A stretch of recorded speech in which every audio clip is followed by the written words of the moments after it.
ಹ ಹಿಂದಿನ ತರಗತಿಯಲ್ಲಿ ನಾವು ಜೀವಿಗಳಲ್ಲಿ ಸಂತಾನೋತ್ಪತ್ತಿ, ನಮ್ಮ ಪರಿಸರ, right, then what we learned, ನಿಯಂತ್ರಣ ಮತ್ತು ಸಹಭಾಗಿತ್ವ. ಸೊ ಈ ರೀತಿ ಜೀವಶಾಸ್ತ್ರದ ಕೆಲವೊಂದಿಷ್ಟು ಜಸ್ಟ್ ಸೆಕೆಂಡ್ ಟಾಪಿಕ್ಸ್ ಗಳನ್ನ ಮುಗಿಸಿದ್ವಿ ಅಲ್ವಾ. So today we are going to discuss another chemistry concept, right. So which is ಆಮ್ಲಗಳು, ಪ್ರತ್ಯಾಮ್ಲಗಳು ಮತ್ತು ಲವಣಗಳು. Understood? I hope everyone understood this. Okay. So ಇಲ್ಲಿ ಏನಾಗತ್ತೆ ಮಕ್ಕಳೇ,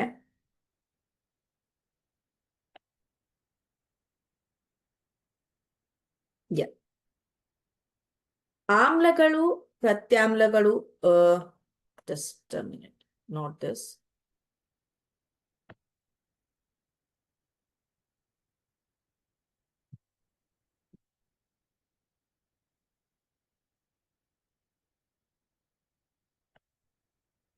ಒಂದೇ ನಿಮಿಷ.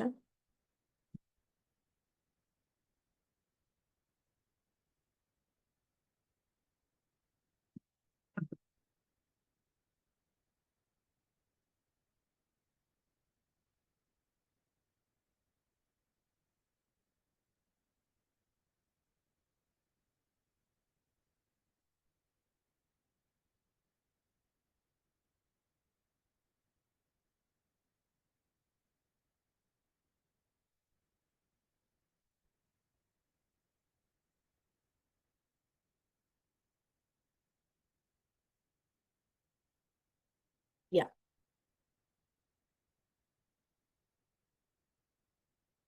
ಆಮ್ಲಗಳು ಪ್ರತ್ಯಾಮ್ಲಗಳು ಪಾಠವನ್ನ ಮುಗಿಸಿದ್ದೇವೆ ಅಲ್ವಾ. ನಂತರ ರಾಸಾಯನಿಕ ಶಾಸ್ತ್ರದಲ್ಲಿ ಇರೋದು ಇನ್ನೊಂದು ಪಾಠ, ಲೋಹಗಳು, ಲೋಹಗಳು ಮತ್ತು ಅಲೋಹಗಳು. ಲೋಹಗಳು ಮತ್ತು ಅಲೋಹಗಳು.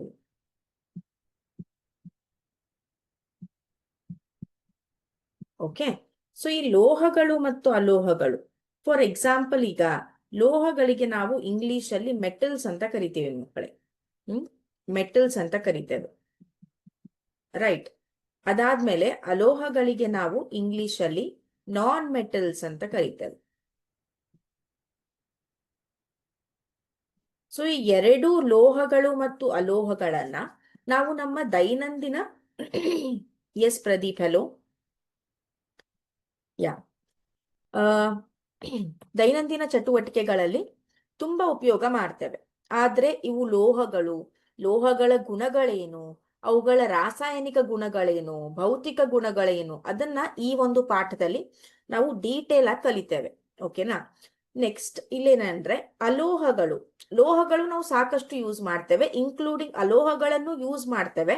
ಬಟ್ ಏನಾಗಿದೆ, ಕೆಲವೊಂದಿಷ್ಟು ವಸ್ತುಗಳು ಅಲೋಹಗಳು ಅಂತ ನಮ್ಗೆ ಗೊತ್ತಿಲ್ಲ. ನಾವು ದಿನ ಬಳಸ್ತೇವೆ ಅದನ್ನ, ಬಟ್ ಅವು ಅಲೋಹಗಳಿಂದ ಮಾಡಿದೆ ಅನ್ನೋ ಒಂದು ಕಾನ್ಸೆಪ್ಟ್ ನಮಗೆ ಗೊತ್ತಿಲ್ಲ. ಸೊ ಆ ಒಂದು ಕಾನ್ಸೆಪ್ಟ್ ಅನ್ನ, ಆ ಒಂದು ಎಕ್ಸಾಂಪಲ್ಸ್ ಗಳನ್ನ ಈ ಒಂದು ಪಾಠದಲ್ಲಿ ನಾವು ಕ್ಲಿಯರ್ ಆಗಿ ತಿಳ್ಕೊತೇವೆ. ಸೊ ಈ ಪಾಠದಲ್ಲೂ ಕೂಡ ರಾಸಾಯನಿಕ ಸಮೀಕರಣಗಳಿರ್ತವೆ, ರಾಸಾಯನಿಕ ಕ್ರಿಯೆಗಳಿರ್ತವೆ. ನೆನಪಲ್ಲಿರ್ಲಿ, ರಾಸಾಯನಿಕ ಸಮೀಕರಣಗಳನ್ನ ಬರೆಯುವಾಗ ಸರಿದೂಗಿಸಿ ಬರಿಬೇಕು. Okay, fine. So let us begin. ಈಗ ಚಾಪ್ಟರ್ ಸ್ಟಾರ್ಟ್ ಆಗೋಕ್ಕಿಂತ ಮುಂಚೆ ಯಾರಾದ್ರೂ ಹೇಳ್ತೀರಾ, ಕೆಲವೊಂದಿಷ್ಟು ಉದಾಹರಣೆಗಳನ್ನ ಹೇಳಿ. ಲೋಹಗಳ ಉದಾಹರಣೆಯನ್ನ ಹೇಳ್ತೀರಾ? ಲೋಹಗಳಿಗೆ ಉದಾಹರಣೆ. Guess, want to say?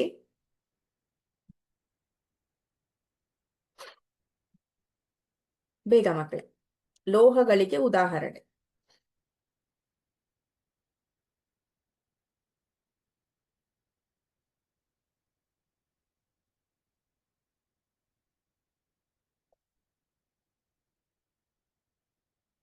Unnecessary ಚಾಟಿಂಗ್ ಅನ್ನ ಬಿಟ್ಟು ಆನ್ಸರ್ ಮಾಡಿದ್ರೆ it will be good. Iron, very good, Sudeep answered it. Next ಕಬ್ಬಿಣ, ಐರನ್, ಕಬ್ಬಿಣ, ಅಶ್ವಿನಿ ಗೌಡ. ಓಕೆ, ಶಶಿಕಲಾ, ತಾಮ್ರ. ಪಾದರಸ, ವೆರಿ ಗುಡ್, ಬಸವರಾಜ್ ತೇಲಿ, ವೆರಿ ಗುಡ್. ದೆನ್ ಶಶಿಕಲಾ, ಕಬ್ಬಿಣ. ಓಕೆ. ಸ್ಟೀಲ್, ಸ್ಟೀಲ್ ಅನ್ನೋದು ಲೋಹನ ಜ್ಯೋತಿ? ಅದು ಲೋಹನ? ಅಮೃತ ಶೆಟ್ಟಿ, ತಾಮ್ರ, ಬೆಳ್ಳಿ. ಆ, ಆ, ಕಬ್ಬಿಣ, ಓಕೆ, ಬೆಳ್ಳಿ, ಕಬ್ಬಿಣ, ಭೂಮಿಕಾ.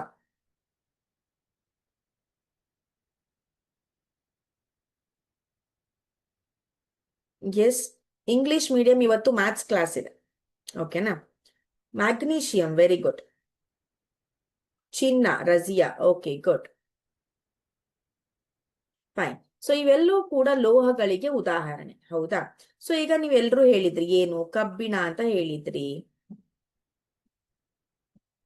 ತಾಮ್ರ ಅಂತ ಹೇಳಿದ್ರಿ, ಬೆಳ್ಳಿ, ಬಂಗಾರ ಅಂದ್ರೆ ಚಿನ್ನ, ಓಕೆ. ಸೊ ಇವೆಲ್ಲ ನಮಗೆ ಸಡನ್ ಆಗಿ ಅಥವಾ ತುಂಬಾ ನಾವು ದೈನಂದಿನ ಚಟುವಟಿಕೆಗಳಲ್ಲಿ ಯೂಸ್ ಮಾಡುವಂತಹ, ನೋಡುವಂತಹ ಒಂದಿಷ್ಟು ಏನದು ಲೋಹಗಳು ಅಂತ ಹೇಳ್ಬೋದು. ಸೊ ಇವುಗಳನ್ನೆಲ್ಲವನ್ನ, ಇವುಗಳ ಎಲ್ಲ ಪಿಕ್ಚರ್ ಅನ್ನ ತಲೆಯಲ್ಲಿ ಇಟ್ಕೊಳ್ಳಿ.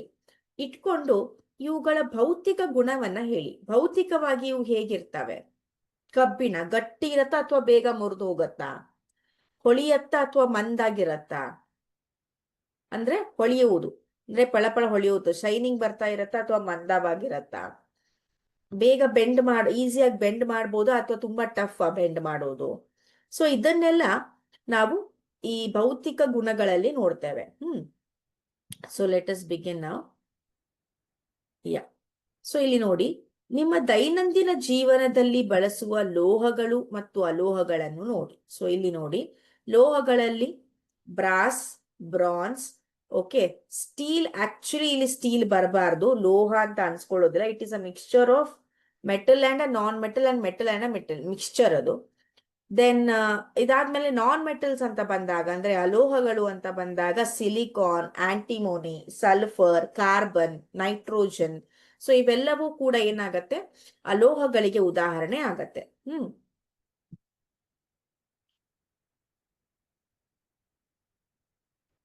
ನೀವು ಕೊಟ್ಟ ಹಾಗೆ ಲೋಹಗಳಿಗೆ ಉದಾಹರಣೆಯನ್ನ ಇಲ್ಲಿ ಕೊಟ್ಟಿದ್ದಾರೆ ನೋಡಿ. ಕಬ್ಬಿಣ, aluminium, magnesium, okay. Then sodium, ಸೀಸಾ, ಸತು. ಸೊ ಇವೆಲ್ಲವೂ ಕೂಡ ಲೋಹಗಳಿಗೆ ಉದಾಹರಣೆ.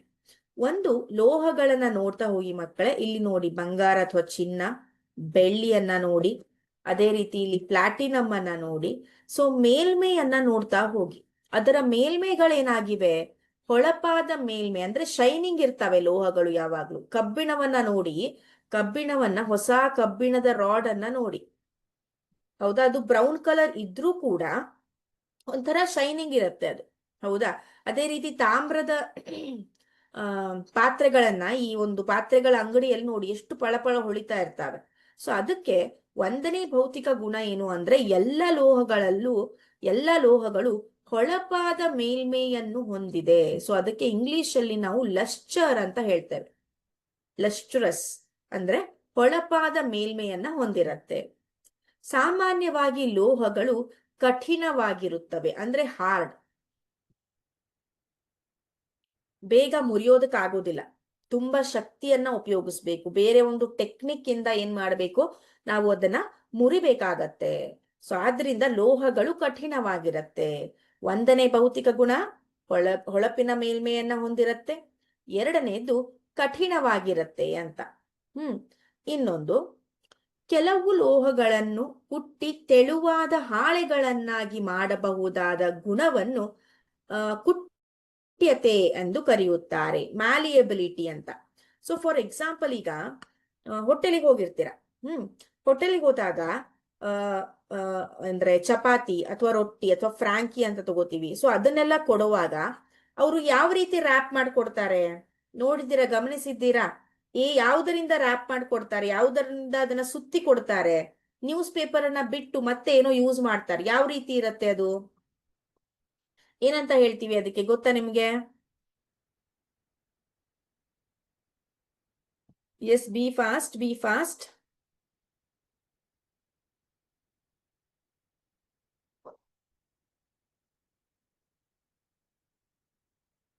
ಈಗ ಪಾರ್ಸಲ್ ಕೊಡ್ತಾರಲ್ಲಪ್ಪ, ಹೋಟೆಲಲ್ಲಿ ಪಾರ್ಸಲ್ ಕೊಡುವಾಗ ಅವ್ರದ್ದೇ ಒಂದಿಷ್ಟು ಒಬ್ಬೊಬ್ರು ಪ್ಲಾಸ್ಟಿಕ್ ಇದ್ರಲ್ಲಿ ಕಂಟೈನರ್ ಅಲ್ಲಿ ಹಾಕೊಡ್ತಾರೆ. ಇನ್ನೊಂದ್ ಸ್ವಲ್ಪ ಜನ ಏನ್ ಮಾಡ್ತಾರೆ,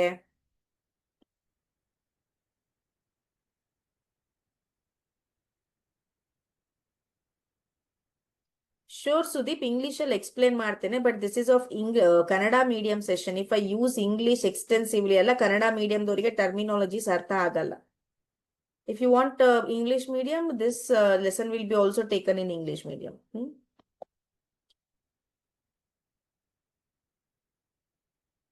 very good, Lalitha answered it. Aluminium foil ಅಂತ ಕರಿತೇವೆ. ಅಲ್ಯೂಮಿನಿಯಂ ಪೇಪರ್ ಅಲ್ಲ, ಅಲ್ಯೂಮಿನಿಯಂ ಫಾಯಿಲ್ ಅಂತ.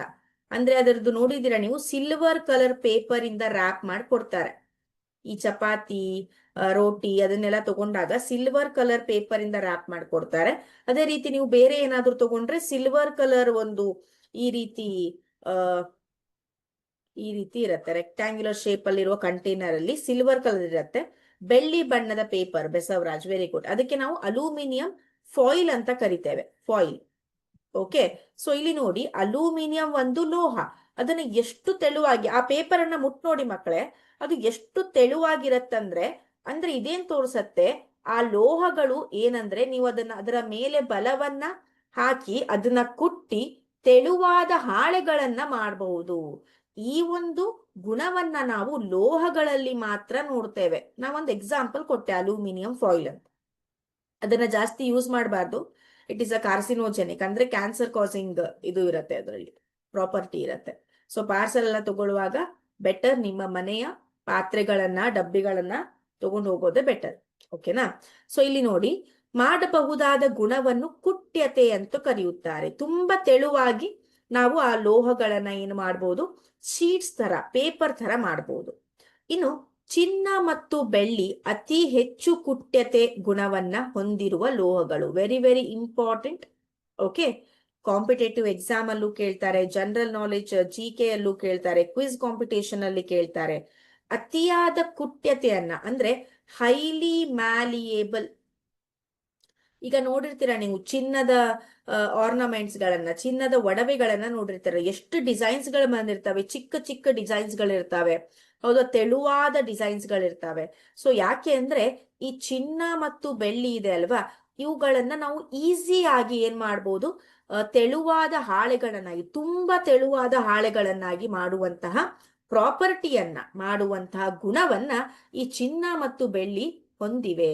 ಸೊ ಚಿನ್ನ ಮತ್ತು ಬೆಳ್ಳಿಯಲ್ಲಿ ನಾವೇನ್ ಮಾಡ್ತೇವೆ, ಅತಿ ಹೆಚ್ಚಿನ ಕುಟ್ಯತೆ ಗುಣವನ್ನ, what you call malleable. Okay, so ಅದನ್ನ ನಾವೇನ್ ಮಾಡ್ತೇವೆ, ಇಲ್ಲಿ ನೋಡ್ತೇವೆ. ಓಕೆನಾ? ಫೈನ್. ಸೊ ಮ್ಯಾಲಿಯಬಿಲಿಟಿ ಅಂತ ಕರಿತೇವೆ. ನೆಕ್ಸ್ಟ್ ಬರೋದು ಇದರಲ್ಲಿ ಪ್ರಾಪರ್ಟಿ ಡಕ್ಟಿಲಿಟಿ ಅಂತ ಬರುತ್ತೆ. ಐ ಥಿಂಕ್ ಇಲ್ಲಿದೆ, ಅದು ಇಲ್ಲೇ ಹೇಳ್ಬಿಡ್ತೇನೆ. ನೆಕ್ಸ್ಟ್ ಇದೆ ಅದು, ಅದನ್ನ ನೆಕ್ಸ್ಟ್ ಹೇಳ್ತೇನೆ. ನೆಕ್ಸ್ಟ್ ಇನ್ನೊಂದು ಚಟುವಟಿಕೆ ಬರುತ್ತೆ. ಲೋಹಗಳು ಉಷ್ಣದ ಉತ್ತಮ ವಾಹಕಗಳು ಮತ್ತು ಅತಿ ಹೆಚ್ಚಿನ ಕರಗುವ ಬಿಂದುಗಳನ್ನ ಹೊಂದಿವೆ. ಈಗ ಒಬ್ರು ಯಾರು ಆನ್ಸರ್ ಮಾಡಿದ್ರು, ಸ್ಟೀಲ್ ಅನ್ನೋದು ಒಂದು ಲೋಹ. ಅದರಲ್ಲಿ ಲೋಹ ಇರತ್ತೆ, ಬಟ್ ಲೋಹದ ಜೊತೆ ಬೇರೆನೂ ಕಂಪೋನೆಂಟ್ ಇರತ್ತೆ. ಸೊ ನಾವು ಮನೆಯಲ್ಲಿ ಸ್ಟೀಲ್ ಪಾತ್ರೆಗಳನ್ನ ಉಪಯೋಗಿಸ್ತೇವೆ ಅಲ್ವಾ. ಈಗ ನೋಡಿ, ಸ್ಟೀಲ್ ಪಾತ್ರೆಗಿಂತ ಸಪೋಸ್, ಓಕೆ, ಸ್ಟೀಲ್ ಪಾತ್ರೆಗಿಂತ ಸಪೋಸ್ ನೀವು ಬೇರೆ ಯಾವುದಾದ್ರೂ ಪಾತ್ರೆಗಳನ್ನ ಉಪಯೋಗಿಸಿದ್ರೆ, ಅಂದ್ರೆ ಲೋಹದ ಪಾತ್ರೆಗಳಿಗಿಂತ ಬೇರೆ, ಈಗ ಪ್ಲಾಸ್ಟಿಕ್ ಅನ್ನು ಉಪಯೋಗಿಸಿದ್ರೆ ಏನು, ಪ್ಲಾಸ್ಟಿಕ್ ಉಷ್ಣ ಏನಾಗತ್ತೆ, ಕರಗಿ ಹೋಗ್ಬಿಡತ್ತೆ. ಸೊ ಆದ್ರಿಂದ ನಾವು ಲೋಹಗಳನ್ನ ಯಾಕೆ ನಾವು ಅಡಿಗೆ ಮನೆಯಲ್ಲಿ, ಅಂದ್ರೆ ಈ ಪಾತ್ರೆಗಳನ್ನಾಗಿ ಯಾಕೆ ಬಳಸ್ತೇವೆ ಅಂತಂದ್ರೆ, ಅವುಗಳ ಕರಗುವ ಬಿಂದು ಜಾಸ್ತಿ ಇರತ್ತೆ, ಹೆಚ್ಚಿರತ್ತೆ, ಬೇಗ ಕರಗೋದಿಲ್ಲ ಅದು.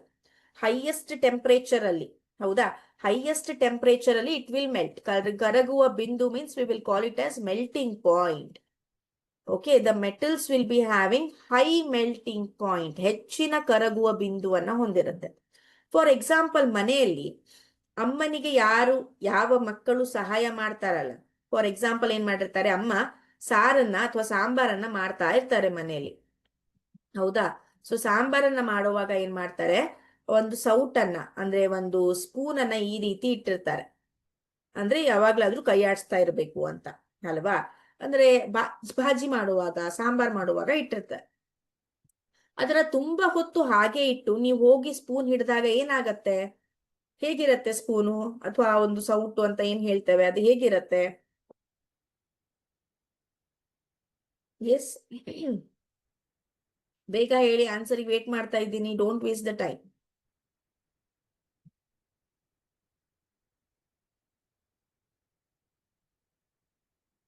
ಎಸ್.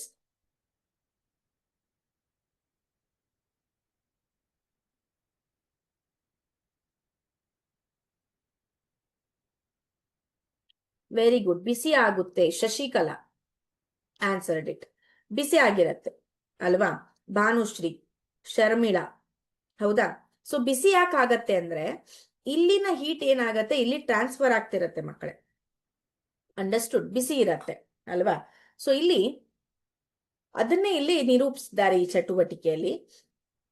ಏನ್ ಮಾಡೋದು, ಈ ರೀತಿ ಒಂದು ಆಧಾರ ಸ್ತಂಭವನ್ನ, ಹಿಡಿಕೆಯುಳ್ಳ ಆಧಾರ ಸ್ತಂಭವನ್ನ ತೆಗೆದುಕೊಂಡು ಅಲ್ಲಿ ಒಂದು ಲೋಹದ ತಂತಿಯನ್ನ ನಾವು ಇಡ್ತೇವೆ. ಲೋಹದ ಚಿಕ್ಕವಾದ ರಾಡ್ ಅನ್ನ ಅಥವಾ ತಂತಿಯನ್ನ ಇಡ್ತೇವೆ.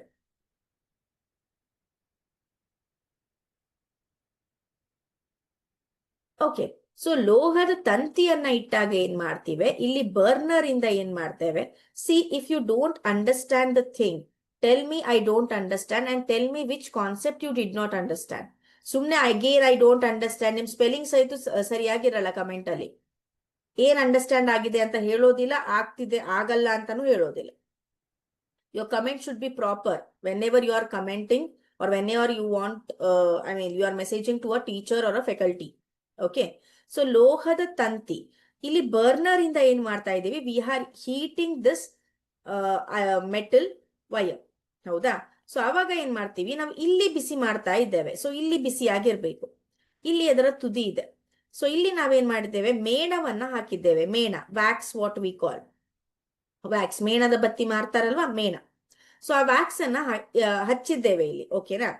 ಸೊ ಇಲ್ಲಿ ಬರ್ನ್ ಮಾಡಿದಾಗ ಇಲ್ಲೇನಾಗತ್ತೆ, ಈ ಒಂದು ಮೇಣ ಕರಗಲಾರಂಭಿಸತ್ತೆ, ಕರಗತ್ತೆ. It will melt. ಯಾಕೆ? ನಾವು ಮಾಡ್ತಿರೋ ಹೀಟು ಇಲ್ಲಿ, ಬಟ್ ಕರಗುರೋದೆಲ್ಲಿ? ಇಲ್ಲಿ. ಎಲ್ಲಿ? ತುತ್ತ ತುದಿಯಲ್ಲಿ.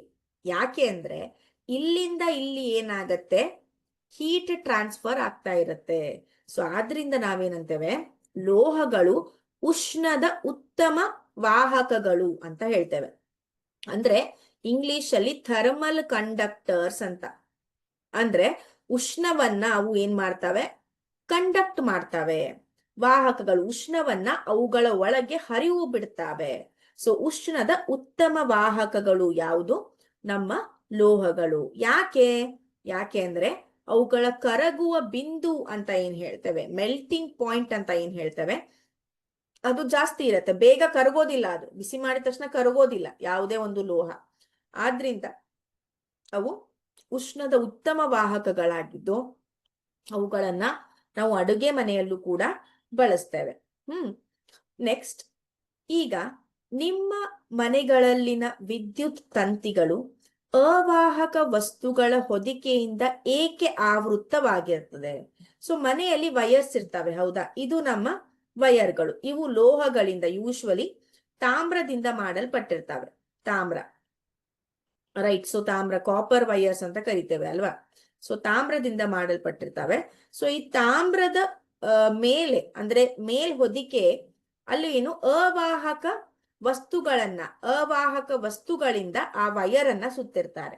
ಯಾಕೆ ಅವಾಹಕ ವಸ್ತುಗಳಿಂದ ಯಾಕೆ ಅದನ್ನ ನಾವು ವಯರ್ ಅನ್ನ ಸುತ್ತಬೇಕು? ಅಥವಾ ಪಾಲಿವಿನೈಲ್ ಕ್ಲೋರೈಡ್ ಅಥವಾ ರಬ್ಬರ್ ಹೊದಿಕೆಯಿಂದ ವಯರ್ಗಳನ್ನ ಸುತ್ತಿರ್ತಾರೆ, ಆವೃತಗೊಳಿಸಿರ್ತಾರೆ. ಯಾಕೆ? ಹಾಗೆ ನಾವು ತಾಮ್ರ ತಂತಿಯನ್ನ connect ಮಾಡ್ಬೋದಾಗಿತ್ತಲ್ಲ.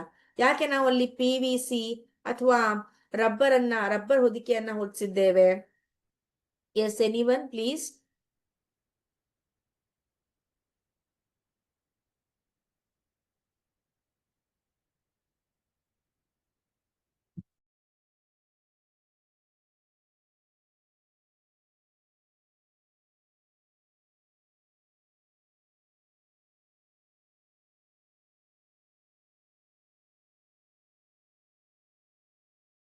Very good. Rajesh answered it. Current pass ಆಗದೆ ಇರೋ ಹಾಗೆ. ಯಾಕೆಂದ್ರೆ ಈ ಒಂದು ಲೋಹಗಳು ಇವೆ ಅಲ್ವಾ, ಇವು ಎಲೆಕ್ಟ್ರಿಕ್ ಕರೆಂಟ್, ವಿದ್ಯುತ್ ಶಕ್ತಿಯ ಉತ್ತಮ ವಾಹಕಗಳು. ಉಷ್ಣದ ಹೇಗೆ ಉತ್ತಮ ವಾಹಕಗಳು, ವಿದ್ಯುತ್ ಶಕ್ತಿಯ ವಾಹಕಗಳು ಕೂಡ ಈ ಲೋಹಗಳಾಗಿವೆ.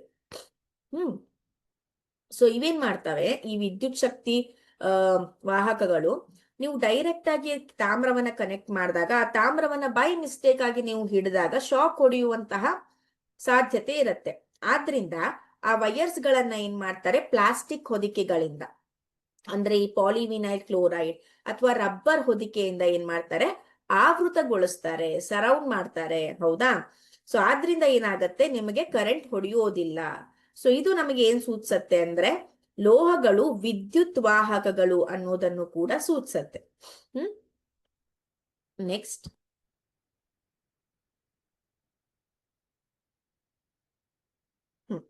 ಸೊ ಇಲ್ಲಿ ನೋಡಿ, ಇಲ್ಲಿ ಒಂದು ಬ್ಯಾಟ್ರಿ ಇರುತ್ತೆ.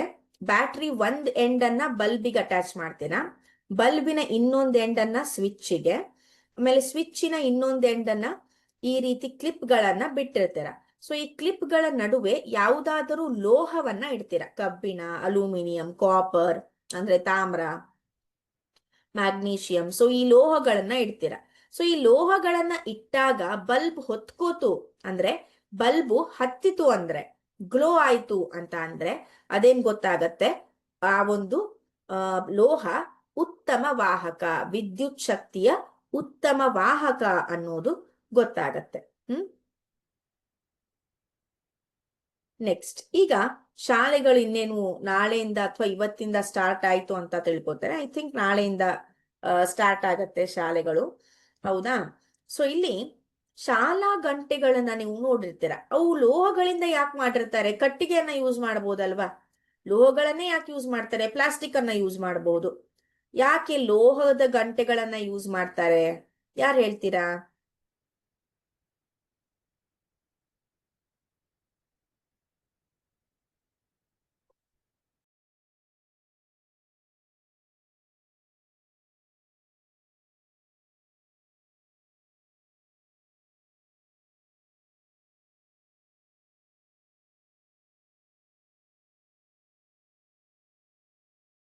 S, tell me. ಸೌಂಡ್ ಜೋರಾಗಿ ಕೇಳಿಸತ್ತೆ. Very good, very good. So ಅಲ್ಲಿ ಯಾಕೆ ಅಂದ್ರೆ, ಲೋಹಗಳಲ್ಲಿ ಸಾರಿ, ಲೋಹಗಳನ್ನ ನೀವು ಗಟ್ಟಿಯಾಗಿ ಬಡೆದಾಗ ಲೋಹಗಳನ್ನು ಶಬ್ದ ಏನ್ ಮಾಡತ್ತೆ, ಶಬ್ದವನ್ನ ಉಂಟು ಮಾಡತ್ತೆ. ಹೌದಾ? ಸೊ ಅದಕ್ಕೆ ನಾವೇನಂತ ಕರಿತೇವೆ, ಹ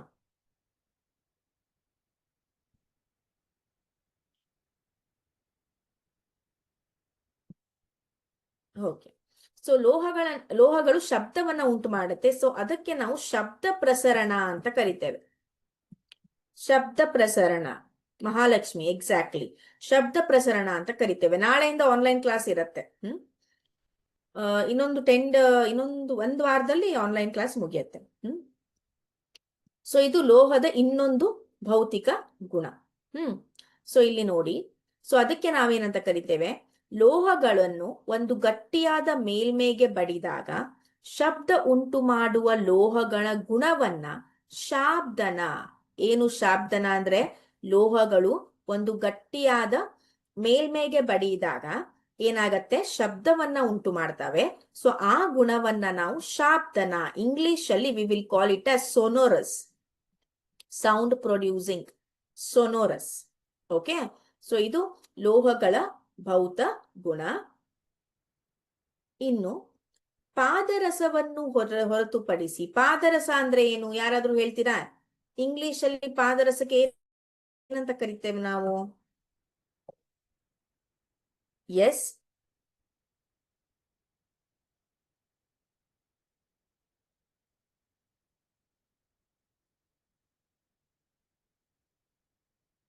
ಇಂಗ್ಲಿಷ್ ಅಲ್ಲಿ ಪಾದರಸಕ್ಕೆ ಏನಂತ ಕರಿತೇವೆ?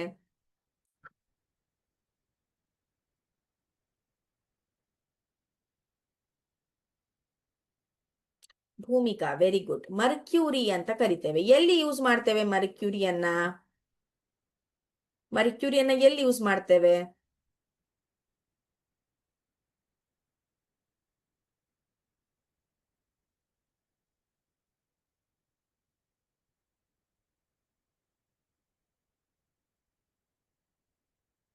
ಎಸ್.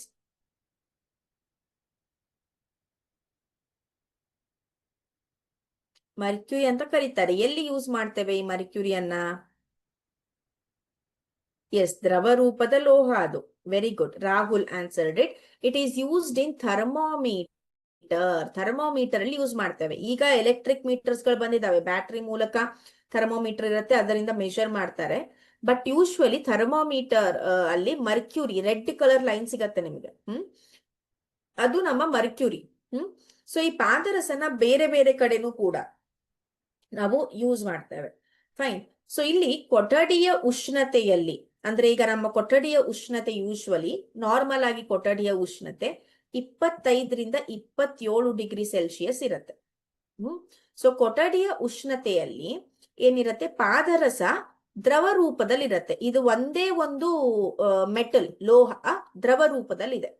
ಇನ್ನು ಕೆಲವು ಲೋಹಗಳು ಅಥವಾ ಇನ್ನಿತರ ಲೋಹಗಳು ಏನು, ಘನ ರೂಪದಲ್ಲಿ ಅಂದ್ರೆ ಸಾಲಿಡ್ ಫಾರ್ಮ್ ಅಲ್ಲಿ ಇರ್ತವೆ. ಎಲ್ಲಿ? ಕೊಠಡಿಯ ಉಷ್ಣತೆಯಲ್ಲಿ. ಲೋಹಗಳು ಹೆಚ್ಚಿನ ಕರಗುವ ಬಿಂದುಗಳನ್ನು ಹೊಂದಿವೆ, ಆದರೆ ಗ್ಯಾಲಿಯಂ ಮತ್ತು ಸೀಸಿಯಂ ಕಡಿಮೆ ಕರಗುವ ಬಿಂದುಗಳನ್ನು ಹೊಂದಿವೆ. ಸೊ ಇಲ್ಲಿ ಗ್ಯಾಲಿಯಂ ಇದೆ, ಇಲ್ಲಿ ಸೀಸಿಯಂ ಇದೆ. ಸೊ ಇವೆರಡೂ ಕೂಡ ಲೋಹಗಳು. ಆದ್ರೆ ಈ ಲೋಹಗಳು ಕಡಿಮೆ ಕರಗುವ ಬಿಂದುವನ್ನ, ಲೋ ಮೆಲ್ಟಿಂಗ್ ಪಾಯಿಂಟ್, ಬೇಗ ಕರಗುತ್ತವೆ, ಲೋ ಮೆಲ್ಟಿಂಗ್ ಪಾಯಿಂಟ್ ಅನ್ನ ಹೊಂದಿವೆ. ಹೌದಾ?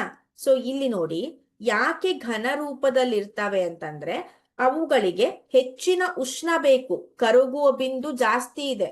ಹೆಚ್ಚಿನ ಅಂದ್ರೆ 100, 200 ಅದಲ್ಲ, 1000 ಗಟ್ಲೆ ಹೆಚ್ಚಿನ ಅದರ ಏನಿರ್ತದೆ, ಕರಗುವ ಬಿಂದು ಇರುತ್ತೆ. ಯಾವಾಗ ನೀವು 1000 ಮೇಲ್ಪಟ್ಟು ಉಷ್ಣವನ್ನ ಕೊಡ್ತಿರೋ ಆವಾಗ ಲೋಹಗಳು ಕರಗುವ ಸಾಧ್ಯತೆ ಇರುತ್ತೆ. ಸೊ ಆದ್ರಿಂದ ಉಷ್ಣತೆ, ಕೊಠಡಿಯ ಉಷ್ಣತೆಯಲ್ಲಿ ಘನ ರೂಪದಲ್ಲಿರುತ್ತೆ. ಗ್ಯಾಲಿಯಂ ಮತ್ತೆ ಸೀಸಿಯಂ ಅನ್ನುವ ಲೋಹಗಳು ಮಾತ್ರ ಕಡಿಮೆ ಏನದು, ಕರಗುವ ಬಿಂದುವನ್ನ ಹೊಂದಿದೆ, ಲೋ ಮೆಲ್ಟಿಂಗ್ ಪಾಯಿಂಟ್.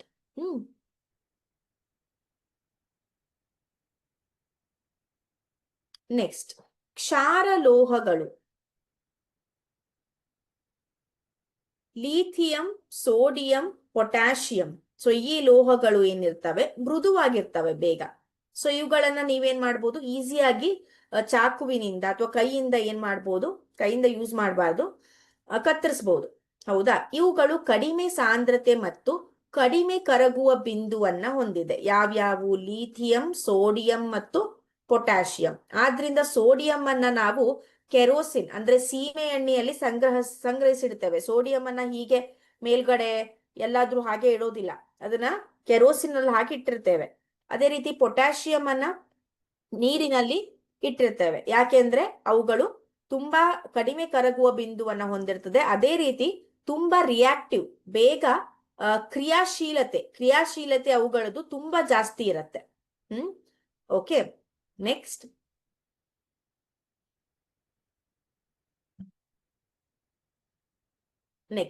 ಸೊ ಯಾವಾಗ ಲೋಹಗಳನ್ನ ನೀವು ನೀರಿನಲ್ಲಿ ಕರಗಿಸ್ತೀವಿ ಅಂದ್ರೆ ಅದು ಬೆರೆಯತ್ತೆ ನೀರಿನ ಜೊತೆ. ಸೊ ಲೋಹಗಳು ನೀರಿನಲ್ಲಿ ಕರಗಿದಾಗ ಪ್ರತ್ಯಾಮ್ಲೀಯ ಆಕ್ಸೈಡ್ಗಳನ್ನ ಉಂಟು ಮಾಡ್ತದೆ. Just a minute.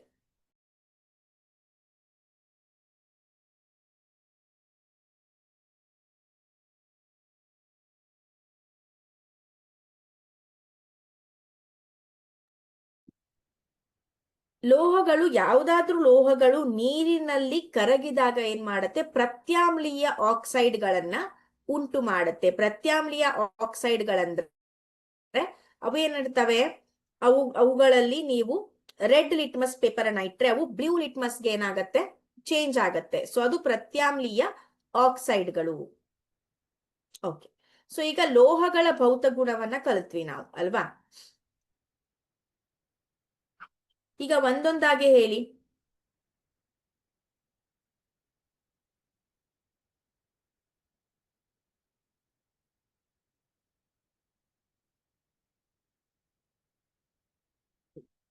ಸೊ ಈಗ 1ನೇ ಭೌತ ಗುಣ ಏನ್ ಕಲ್ತ್ವಿ? ಲೋಹಗಳ ಭೌತ ಗುಣಗಳು. 1ನೇ ಗುಣ ಯಾವುದು?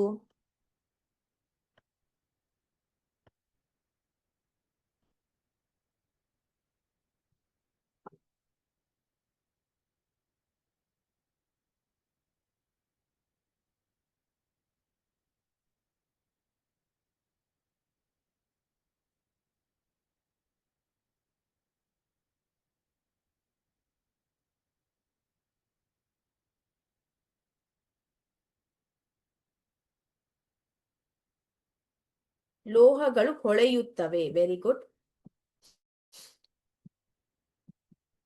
ನೆಕ್ಸ್ಟ್ ಮೇಲ್ಮೈ ಹೊಳೆಯುತ್ತವೆ. ನೆಕ್ಸ್ಟ್ ಕುಟ್ಯತೆ. ಕುಟ್ಯತೆ ಅಂತಂದ್ರೆ ಅವುಗಳು ಪೇಪರ್ಗಳನ್ನಾಗಿ ಮಾಡಬಹುದು. ಇನ್ನೊಂದು ತನ್ಯತೆ, ವೈರ್ಗಳನ್ನಾಗಿ, ಲೋಹಗಳನ್ನ ವೈರ್ಗಳನ್ನಾಗೂ ಕೂಡ, ತುಂಬಾ ತೆಳುವಾದ ವೈರ್ಗಳನ್ನಾಗೂ ಕೂಡ ಮಾಡಬಹುದು. ಕುಟ್ಯತೆ, ತನ್ಯತೆ. ನೆಕ್ಸ್ಟ್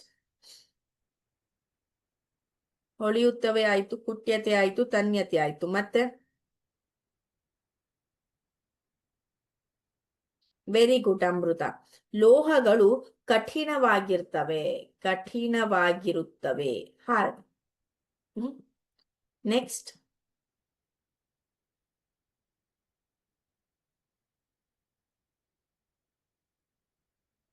ಘನರೂಪದಲ್ಲಿ ಕರಗುತ್ತವೆನಾ ಶ್ರೇಯ? ಘನರೂಪದಲ್ಲಿ ಕರಗೋದಿಲ್ಲ ರಾಹುಲ್. ಶಬ್ದದ ಗುಣವನ್ನ ಹೊಂದಿವೆ ಅಂದ್ರೆ ಶಾಬ್ದನ. ನೆಕ್ಸ್ಟ್ ಘನರೂಪದಲ್ಲಿ ಇರ್ತವೆ, ಘನರೂಪದಲ್ಲಿ ಕರಗೋದಿಲ್ಲ ಅದು. ಅಂಡರ್ಸ್ಟ್ಯಾಂಡ್ ಮಾಡ್ಕೊಳ್ಳಿ. ಏನು ನಮ್ಮ ರೂಮಿನ ಟೆಂಪರೇಚರ್ ಅಲ್ಲಿ, ಕೊಠಡಿಯ ತಾಪಮಾನದಲ್ಲಿ ಘನರೂಪದಲ್ಲಿರತ್ತೆ, ಎಕ್ಸೆಪ್ಟ್ ಏನು ಪಾದರಸ, ಮರ್ಕ್ಯೂರಿಯನ್ನ ಹೊರತುಪಡಿಸಿ. ನಂತರ ತನ್ಯತೆ ಆಗಿದೆ, ತನ್ಯತೆ ಆಗಿದೆ, ಶಬ್ದವನ್ನ ಉಂಟು ಮಾಡ್ತವೆ. ಓಕೆ ಭಾನುಶ್ರೀ, ವಿದ್ಯುತ್ ವಾಹಕಗಳು. Very good. ಸೊ ಲೋಹಗಳು ಏನಾಗಿದೆ? ಉತ್ತಮ ವಿದ್ಯುತ್ ವಾಹಕವಾಗಿದೆ. ವಿದ್ಯುತ್ ವಾಹಕ ಮತ್ತು ಉಷ್ಣದ ವಾಹಕ. ಸೊ ಯಾಕೆ ಅದು ಉಷ್ಣದ ವಾಹಕವಾಗಿದೆ? ಅದರ ಕರಗುವ ಬಿಂದು ಏನಿರತ್ತೆ? ಹೆಚ್ಚಿನ ಕರಗುವ ಬಿಂದುವನ್ನ ಹೊಂದಿರುವ ಕಾರಣ. ಹೆಚ್ಚಿನ ಕರಗುವ ಬಿಂದುವನ್ನ ಹೊಂದಿರ್ತವೆ. ಹೌದಾ? Very good. ಸೊ ಇದಾದ್ಮೇಲೆ ಏನ್ ಕಲ್ತ್ವಿ? ಲೋಹಗಳು ನೀರಿನಲ್ಲಿ ಕರಗಿದಾಗ ಪ್ರತ್ಯಾಮ್ಲೀಯ ಆಕ್ಸೈಡ್ಗಳನ್ನ, ಅಂದ್ರೆ ಬೇಸಿಕ್ ಆಕ್ಸೈಡ್ ಅಂತ ಕರಿತೀವಿ ಇದಕ್ಕೆ ನಾವು, ಬೇಸಿಕ್ ಆಕ್ಸೈಡ್ಸ್. ಫೈನ್. ಸೊ ಇದು ಲೋಹಗಳ ಭೌತ ಗುಣಗಳು, ಫಿಸಿಕಲ್ ಪ್ರಾಪರ್ಟೀಸ್ ಆಫ್ ಮೆಟಲ್ಸ್ ಅಂತ. ಭೌತ ಅಂದ್ರೆ physical properties. Okay Ashwin Gowda, ಲೋಹಗಳು ಗಟ್ಟಿಯಾದ ಮೇಲ್ಮೈ. ಹೇಳಿದೆ ಅಪ್ಪ, ಲೋಹಗಳು ಏನಂದ್ರೆ, it's okay Shreya, don't be sorry, you tried it ಅಲ್ವಾ, ಸಾರಿ ಏನ್ ಬೇಡ ಇದರಲ್ಲಿ. ಲೋಹಗಳು ಗಟ್ಟಿಯಾದ ಮೇಲ್ಮೈ ಅಂದ್ರೆ ಇಟ್ ವಿಲ್ ಬಿ ಹಾರ್ಡ್, ಕಠಿಣವಾಗಿರ್ತವೆ ಅಂತ. Okay sorry, let us proceed. ಅಲೋಹಗಳ ಭೌತ ಗುಣವನ್ನ ನೋಡೋಣ. ಭೌತ ಗುಣ ಅಂದ್ರೆ ಫಿಸಿಕಲ್ ಪ್ರಾಪರ್ಟೀಸ್. ಇನ್ನು ಅಲೋಹಗಳು ಘನ ಅಥವಾ ಅನಿಲ ರೂಪದಲ್ಲಿರ್ತದೆ, ಆದರೆ ಬ್ರೋಮಿನ್ ಒಂದು ದ್ರವ ರೂಪ. ಯಾವ ರೀತಿ ಲೋಹಗಳು ಘನ ರೂಪದಲ್ಲಿರ್ತಾವೋ ಅದೇ ರೀತಿ ಅಲೋಹಗಳು ಏನಿರ್ತವೆ ಘನ ಅಂದರೆ ಸಾಲಿಡ್, ಓಕೆ, ಅನಿಲ ಅಂದ್ರೆ ಗ್ಯಾಸಿಯಸ್ ಫಾರ್ಮ್ ಅಲ್ಲಿ ಇರ್ತದೆ. ಆದರೆ ಬ್ರೋಮಿನ್ ಒಂದು ದ್ರವ ರೂಪದ ಏನದು ಅಲೋಹ. ಬ್ರೋಮಿನ್ ಅಂತ ಏನ್ ಕರಿತೇವೆ, ಇಲ್ಲಿ ಕಾಣಿಸ್ತಾ ಇದೆ ನೋಡಿ ಬ್ರೋಮಿನ್. ಬ್ರೋಮಿನ್ ಅಂತ ಏನ್ ಕರಿತೇವೆ, ಇದು ಒಂದು ದ್ರವ ರೂಪದ ಅಲೋಹ ಅಂತ. ಸೊ ಇಲ್ಲಿ ಅಲೋಹಗಳಿಗೆ ಉದಾಹರಣೆ ಅಂತ ಅಂದ್ರೆ ಕಾರ್ಬನ್, ಗಂಧಕ ಅಂದ್ರೆ sulphur, iodine, oxygen, hydrogen. Okay, ಒಂದು ಅಲೋಹ. ಇಲ್ಲಿ ನೋಡಿ ಇನ್ನೊಂದು ಅಂದ್ರೆ ಅಲೋಹಗಳು ಹೊಳೆಯೋದಿಲ್ಲ, ಅದು ಹೊಳೆಯುವ ಮೇಲ್ಮೆಯನ್ನ ಹೊಂದಿರೋದಿಲ್ಲ. ಆದ್ರೆ ಅಯೋಡಿನ್ ಅನ್ನುವಂತಹ ಅಲೋಹ ಏನಿದೆ ಇದು ಹೊಳಿತಿರತ್ತೆ, ಹೊಳೆಯುವ ಮೇಲ್ಮೆಯನ್ನ ಹೊಂದಿರತ್ತೆ. ಯಾವುದು? ಅಯೋಡಿನ್. ಮತ್ತೆ ಬ್ರೋಮಿನ್ ದ್ರವ ರೂಪವಾದ ಅಲೋಹ. ನೆಕ್ಸ್ಟ್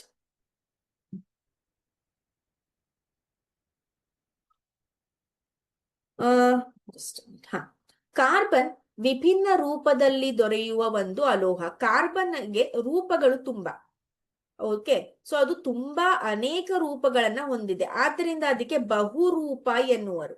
ಬಹುರೂಪ ಅಂದ್ರೆ ತುಂಬಾ ರೂಪವನ್ನ ಹೊಂದಿರುತ್ತೆ, ಅದು ಬೇರೆ ಬೇರೆ ಅದು ತುಂಬಾ ಏನಂತಾರೆ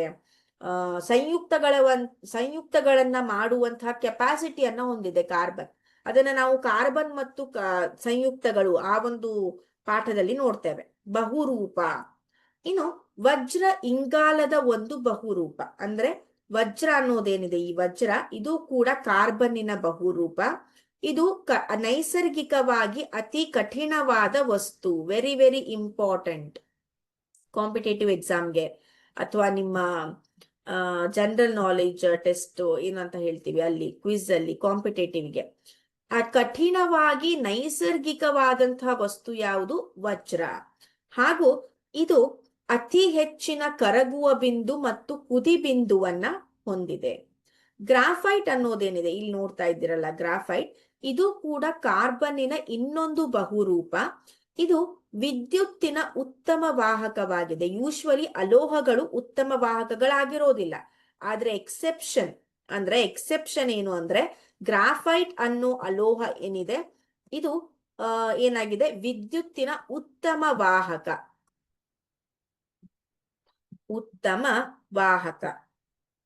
okay, fine. Next we have is ಅಲೋಹದ ಭೌತ ಗುಣಗಳು. ಹೆಚ್ಚಿನ ಅಲೋಹಗಳು ನೀರಿನಲ್ಲಿ ಕರಗಿದಾಗ ಆಮ್ಲೀಯ ಆಕ್ಸೈಡ್ಗಳನ್ನ ಉಂಟು ಮಾಡುತ್ತದೆ. ಸೊ ಇಲ್ಲಿ ನೋಡಿ, ಲೋಹಗಳು ನೀರಿನಲ್ಲಿ ಕರಗಿದಾಗ ಪ್ರತ್ಯಾಮ್ಲೀಯ ಆಕ್ಸೈಡ್ಗಳನ್ನ, ಬೇಸಿಕ್ ಆಕ್ಸೈಡ್ಸ್ ಗಳನ್ನ ಫಾರ್ಮ್ ಮಾಡುತ್ತೆ. ಅಲೋಹಗಳು ನೀರಿನಲ್ಲಿ ಕರಗಿದಾಗ ಆಮ್ಲೀಯ ಅಂದ್ರೆ ಅಸಿಡಿಕ್ ಆಕ್ಸೈಡ್ಸ್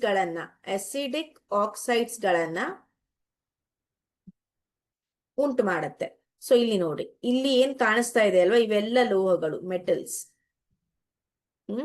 ಸೊ ಇಲ್ಲಿ ಏನ್ ಕಾಣಿಸ್ತಾ ಇದೆ ಅಲ್ವಾ, ಇವೆಲ್ಲ ಏನು ಅಂದ್ರೆ ನಾನ್ ಮೆಟಲ್ಸ್. ಫೈನ್. ಅಲೋಹಗಳ ಭೌತ ಗುಣವನ್ನ ನೋಡಿದ್ವಿ. ಲೋಹಗಳನ್ನ ಕಂಪೇರ್ ಮಾಡಿದ್ರೆ ಅಲೋಹಗಳು ಕಠಿಣ ಮೇಲ್ಮೆಯನ್ನ, ಹೊಳಪಿನ ಮೇಲ್ಮೆಯನ್ನ ಹೊಂದಿರೋದಿಲ್ಲ. ಅವುಗಳು ವಿದ್ಯುತ್ ಮತ್ತು ಉಷ್ಣದ ಉತ್ತಮ ವಾಹಕಗಳಾಗಿರೋದಿಲ್ಲ. ಎಕ್ಸೆಪ್ಟ್ ಗ್ರಾಫೈಟ್ ವಿದ್ಯುತ್ತಿನ ಉತ್ತಮ ವಾಹಕ. ಮತ್ತೆ ಡೈಮಂಡ್ ಅಂದ್ರೆ ವಜ್ರ ಏನಿದೆ, ಅಲೋಹಗಳು ಬ್ರಿಟಲ್ ಅಂತ ಹೇಳ್ತೇವೆ, ಅಂದ್ರೆ ಬೇಗ ಮುರಿದು ಬಿಡ್ತವೆ, ಅವು ಗಟ್ಟಿಯಾಗಿರೋದಿಲ್ಲ. ಆದ್ರೆ ವಜ್ರ ಒಂದೇನಿದೆ ನೈಸರ್ಗಿಕವಾದ ಒಂದು ಕಠಿಣವಾದ ವಸ್ತು. ಆ ನೈಸರ್ಗಿಕ ಕಠಿಣವಾದ ವಸ್ತು ಅಲೋಹದಿಂದ ಮಾಡಲ್ಪಟ್ಟಿದೆ. ಯಾವುದು? ಕಾರ್ಬನ್ ಇಂದ ಮಾಡಲ್ಪಟ್ಟಿದೆ. ಆದ್ರಿಂದ ಕಾರ್ಬನ್ಗೆ ಬಹುರೂಪ ಅಂತ ಕರಿತೇವೆ. ನೆಕ್ಸ್ಟ್, ಈಗ ಭೌತಿಕ ಗುಣಗಳನ್ನ ನೋಡಿದ್ವಿ ಅಲ್ವಾ. ಈಗ ಬರೋದು ಜಸ್ಟ್ ಅ ಮಿನಿಟ್.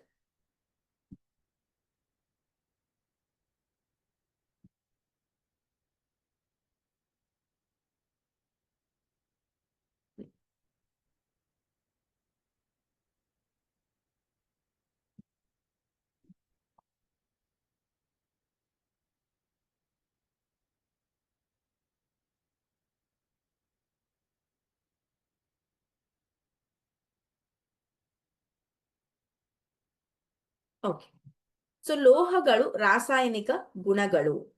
ಒಂದನೇದ್ದು ಅಂದ್ರೆ ಲೋಹಗಳನ್ನು ಗಾಳಿಯಲ್ಲಿ ಅಂದ್ರೆ ಇನ್ ಪ್ರೆಸೆನ್ಸ್ ಆಫ್ ಆಕ್ಸಿಜನ್, ಆಮ್ಲಜನಕದ ಉಪಸ್ಥಿತಿಯಲ್ಲಿ. ಇದರ ಇನ್ನೊಂದು ಮೀನಿಂಗ್ ಅಂದ್ರೆ ಲೋಹವನ್ನ ಆಮ್ಲಜನಕದ ಉಪಸ್ಥಿತಿಯಲ್ಲಿ ಉರಿಸಿದಾಗ. ಬಹುತೇಕ ಎಲ್ಲಾ ಲೋಹಗಳು ಆಕ್ಸಿಜನ್ ಜೊತೆ ಸಂಯೋಗ ಹೊಂದಿದಾಗ ಏನಾಗತ್ತೆ, ಆಯಾ ಲೋಹಗಳ ಆಕ್ಸೈಡ್ಗಳಾಗುತ್ತವೆ. ಫಾರ್ ಎಕ್ಸಾಂಪಲ್, ಲೋಹ ಆಕ್ಸಿಜನ್ ಜೊತೆ ನೀವು ಅದನ್ನ ಉರಿಸಿದಾಗ, ಗಾಳಿಯಲ್ಲಿ ಉರಿಸಿದಾಗ ಲೋಹದ ಆಕ್ಸೈಡ್ ಫಾರ್ಮ್ ಆಗತ್ತೆ. ಈಗ ಸೋಡಿಯಂ ಆಕ್ಸಿಜನ್ ಅಲ್ಲಿ ಉರಿಸಿದಾಗ, ಸೋಡಿಯಂ ಬೇಡ, ಇದು ಬಿಸಿ ಮಾಡೋದಾಗಿಲ್ಲ, ಡೈರೆಕ್ಟ್ ಆಗಿ ಇದಕ್ಕೆ ಬಿಸಿ ಬೇಕಾಗಿಲ್ಲ, ಡೈರೆಕ್ಟ್ ಆಗಿ ಅದು ರಿಯಾಕ್ಟ್ ಆಗತ್ತೆ, ಅಷ್ಟು ರಿಯಾಕ್ಟಿವ್ ಇರುತ್ತೆ. ಮ್ಯಾಗ್ನೀಷಿಯಂ ಅನ್ನ ಆಕ್ಸಿಜನ್ ಉಪಸ್ಥಿತಿಯಲ್ಲಿ ನೀವು ಏನಾದ್ರು ಉರಿಸಿದಾಗ ಅಥವಾ ಹೀಟ್ ಮಾಡಿದಾಗ ಸೊ ನಮಗೆ ಮ್ಯಾಗ್ನೀಷಿಯಂ ಆಕ್ಸೈಡ್ ಸಿಗತ್ತೆ. ಓಕೆ, ದೆನ್ ಐರನ್ ಅನ್ನ ಆಕ್ಸಿಜನ್ ಅಂದ್ರೆ ಕಬ್ಬಿಣವನ್ನ ಆಕ್ಸಿಜನ್ ಉಪಸ್ಥಿತಿಯಲ್ಲಿ ಏನಾದ್ರು, ಜಸ್ಟ್ ಮಿನಿಟ್, ಸ್ಲೈಡ್ ಕಾಣ್ತಾ ಇದ್ದೀರಾ ನಿಮ್ಗೆ?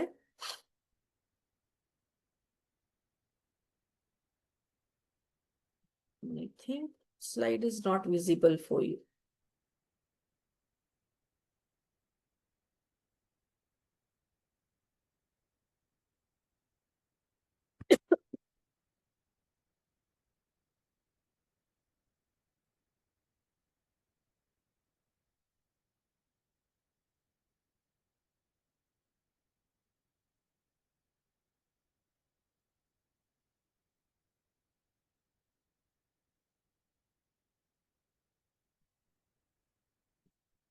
Yes, what is your doubt? Rider, you have one doubt. What is your doubt?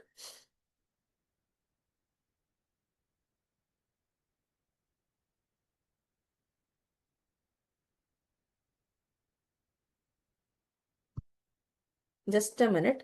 The slide will be shared soon.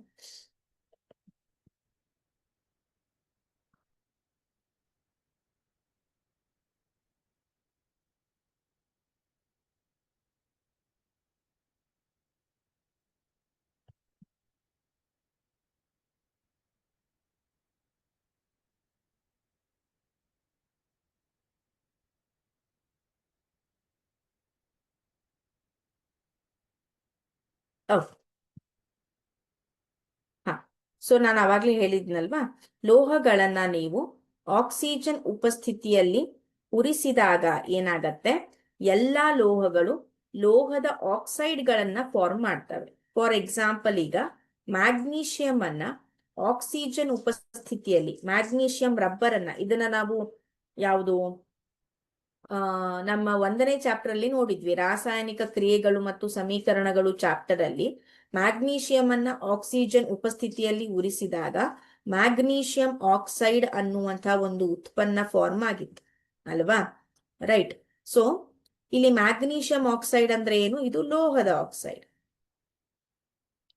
ಲೋಹದ ಆಕ್ಸೈಡ್. ಮ್ಯಾಗ್ನೀಷಿಯಂ ಅಂದ್ರೆ ಇದು ಒಂದು ಲೋಹ, ಓಕೆನಾ? ಸೊ ಈ ರೀತಿಯಾಗಿ ಲೋಹಗಳು ಆಕ್ಸಿಜನ್ ಜೊತೆ ವರ್ತಿಸ್ತವೆ. ಸೊ ಇಲ್ಲಿ ಉದಾಹರಣೆ ಕೊಟ್ಟಿದ್ದಾರೆ ನೋಡಿ. ಉದಾಹರಣೆ, ತಾಮ್ರವನ್ನು ಗಾಳಿಯಲ್ಲಿ ಉರಿಸಿದಾಗ ಅದೇನಾಗತ್ತೆ, ತಾಮ್ರದ ಆಕ್ಸೈಡ್ ಆಗಿ ಏನಾಗತ್ತೆ, ಕಪ್ಪಾಗತ್ತೆ ತಾಮ್ರ. ಅದು ಕಪ್ಪು ಏನು ಇಂಡಿಕೇಟ್ ಮಾಡತ್ತೆ, ತಾಮ್ರದ ಆಕ್ಸೈಡ್ ಉತ್ಪತ್ತಿ ಆಗಿದೆ ಅಂತ ಇಂಡಿಕೇಟ್ ಮಾಡತ್ತೆ. ಅದೇ ರೀತಿಯಾಗಿ ಅಲ್ಯೂಮಿನಿಯಂ ಅನ್ನೋ ಲೋಹವನ್ನ ನೀವು ಆಕ್ಸಿಜನ್ ಉಪಸ್ಥಿತಿಯಲ್ಲಿ ಉರಿಸಿದಾಗ ಅಲ್ಯೂಮಿನಿಯಂ ಆಕ್ಸೈಡ್ ಅನ್ನೋದು ಉತ್ಪತ್ತಿ ಆಗತ್ತೆ. Al2O3 ಅಂದ್ರೆ ಏನು? Aluminium oxide. ಸೊ ಇಲ್ಲಿ ನೀವು ನೋಡ್ತಾ ಇದ್ದೀರಾ ಮಕ್ಕಳೇ, ಎಲ್ಲ ರಾಸಾಯನಿಕ ಸಮೀಕರಣಗಳನ್ನ ಏನ್ ಮಾಡಿದ್ದಾರೆ, ಸರಿದೂಗಿಸಿದ್ದಾರೆ. ಬ್ಯಾಲೆನ್ಸ್ಡ್ ಕೆಮಿಕಲ್ ಇಕ್ವೇಶನ್ಸ್ ಅನ್ನ ಮಾತ್ರ ಬರಿಬೇಕು, ಓಕೆನಾ? What is your doubt? Sankalp Learning Solutions, I have one doubt. What is your doubt? YBR Rider. ನಿಮ್ ಹೆಸರನ್ನ ಹಾಕಿದ್ರೆ ಒಳ್ಳೇದಲ್ವಾ? ರೈಡರು, ಡ್ರೈವರು ಇದೆಲ್ಲ ಬೇಕಾ? ಫೈನ್. ನೆಕ್ಸ್ಟ್ ಇಸ್ ಇನ್ನೊಂದು ಏನಂದ್ರೆ ಉಭಯವರ್ತಿ ಆಕ್ಸೈಡ್ಗಳು. ಏನಿದು ಉಭಯವರ್ತಿ ಆಕ್ಸೈಡ್ಗಳು? ಈ ಅಲ್ಯೂಮಿನಿಯಂ ಆಕ್ಸೈಡ್ಗಳಾಗಿರ್ಬಹುದು, ಜಿಂಕ್ ಆಕ್ಸೈಡ್ಗಳಾಗಿರ್ಬಹುದು, ಕೆಲವು ಲೋಹದ ಆಕ್ಸೈಡ್ಗಳು, ಹೌದಾ? ಆಮ್ಲ ಮತ್ತು ಪ್ರತ್ಯಾಮ್ಲಗಳ ಜೊತೆಗೂ ಪರಿವರ್ತಿಸಿ ಲವಣ ಮತ್ತು ನೀರನ್ನು ಉತ್ಪತ್ತಿ ಮಾಡುತ್ತವೆ. ಅಂದ್ರೆ ಸೊ ಈ ಒಂದು ಆಕ್ಸೈಡ್ಗಳಂತ ಹೇಳಿದ್ನಲ್ಲ, ಲೋಹದ ಆಕ್ಸೈಡ್ಗಳು ಯೂಶ್ವಲಿ ಪ್ರತ್ಯಾಮ್ಲೀಯ ಆಕ್ಸೈಡ್ಗಳು, ಅಂದ್ರೆ ಬೇಸಿಕ್ ಆಕ್ಸೈಡ್ಸ್ ಗಳಾಗಿರ್ತವೆ, ಹೌದಾ? Usually most of the oxides ಗಳು ಏನಾಗಿರ್ತವೆ, ಪ್ರತ್ಯಾಮ್ಲೀಯ ಆಕ್ಸೈಡ್ಗಳಾಗಿರ್ತವೆ. ಈ ಪ್ರತ್ಯಾಮ್ಲೀಯ ಆಕ್ಸೈಡ್ಗಳನ್ನ ಹೊರತುಪಡಿಸಿ ಕೆಲವೊಂದಿಷ್ಟು ಏನಂತಾರೆ ಆಕ್ಸೈಡ್ಗಳಿವೆ, ಲೋಹದ ಆಕ್ಸೈಡ್ಗಳು. ಅಂದ್ರೆ ಅಲ್ಯೂಮಿನಿಯಂ ಆಕ್ಸೈಡ್ ಇದೆ, ಜಿಂಕ್ ಆಕ್ಸೈಡ್ ಅಂದ್ರೆ ಸತುವಿನ ಆಕ್ಸೈಡ್ ಇದೆ. ಸೊ ಈ ಆಕ್ಸೈಡ್ಗಳು ಏನ್ ಮಾಡ್ತವೆ, ಈ ಆಕ್ಸೈಡ್ಗಳಿಗೆ ಒಂದು ಕೆಪಾಸಿಟಿ ಇದೆ. ಏನು ಅಂದ್ರೆ ಅವು ಆಮ್ಲದ ಜೊತೆನೂ ಪ್ರತಿವರ್ತಿಸ್ತವೆ, ಪ್ರತ್ಯಾಮ್ಲಗಳ ಜೊತೆನೂ ಪ್ರತಿವರ್ತಿಸ್ತವೆ. ಎರಡರ ಜೊತೆನೂ ಪ್ರತಿವರ್ತಿಸಿ ಏನನ್ನ, ಲವಣ ಮತ್ತು ನೀರನ್ನ ಉತ್ಪತ್ತಿ ಮಾಡ್ತವೆ. ಯಾವಾಗ ಯಾವುದಾದ್ರೂ ಒಂದು ಆಕ್ಸೈಡು ಆಮ್ಲ ಮತ್ತು ಪ್ರತ್ಯಾಮ್ಲ ಎರಡರ ಜೊತೆನೂ ವರ್ತಿಸುತ್ತೋ ಸೊ ಅಂಥ ಒಂದು ಆಕ್ಸೈಡ್ಗಳಿಗೆ ನಾವು ಉಭಯಧರ್ಮಿ oxide, in English we will call it as amphoteric oxides ಗಳಂತ ಕರಿತೇವೆ. Amphoteric oxides. ಸೊ ಇಲ್ಲಿ ನೋಡಿ Al2O3 ಇದೆ, ಇದು ಅಲ್ಯೂಮಿನಿಯಂ ಆಕ್ಸೈಡ್. ಇದೇನಾಗಿದೆ? ಹೈಡ್ರೋಕ್ಲೋರಿಕ್ ಆಸಿಡ್, ಇದು ಒಂದು ಆಮ್ಲ ಅಲ್ವಾ? ಆಮ್ಲದ ಜೊತೆ ಪ್ರತಿವರ್ತಿಸಿ aluminium chloride AlCl3, okay, AlCl3 aluminium chloride, this is a salt, ಲವಣ, ಮತ್ತೆ ನೀರನ್ನ ಉಂಟು ಮಾಡಿದೆ. ಅದೇ ರೀತಿ ಅದೇ ಅಲ್ಯೂಮಿನಿಯಂ ಆಕ್ಸೈಡು ಇಲ್ಲಿ ಪ್ರತ್ಯಾಮ್ಲದ ಜೊತೆ ವರ್ತಿಸಿ, ಪ್ರತ್ಯಾಮ್ಲ ಅಂದ್ರೆ ಬೇಸ್, ರೈಟ್? ಸೊ ಇಲ್ಲಿ ಸೋಡಿಯಂ ಅಲ್ಯೂಮಿನೇಟ್ ಅಂದ್ರೆ ಇದು ಲವಣ ಮತ್ತೆ ನೀರನ್ನ ಉಂಟು ಮಾಡಿವೆ, ಹೌದಾ? ಸೊ ಇಂಥ ಒಂದು ಆಕ್ಸೈಡ್ಗಳಿಗೆ ನಾವು ಉಭಯಧರ್ಮಿ ಆಕ್ಸೈಡ್ಗಳು. ಎಕ್ಸಾಂಪಲ್ ಏನು? ಅಲ್ಯೂಮಿನಿಯಂ ಆಕ್ಸೈಡ್ ಮತ್ತು ಜಿಂಕ್ ಆಕ್ಸೈಡ್, ಸತುವಿನ ಆಕ್ಸೈಡ್. ಫೈನ್, ಉಭಯಧರ್ಮಿ ಆಕ್ಸೈಡ್ಗಳು.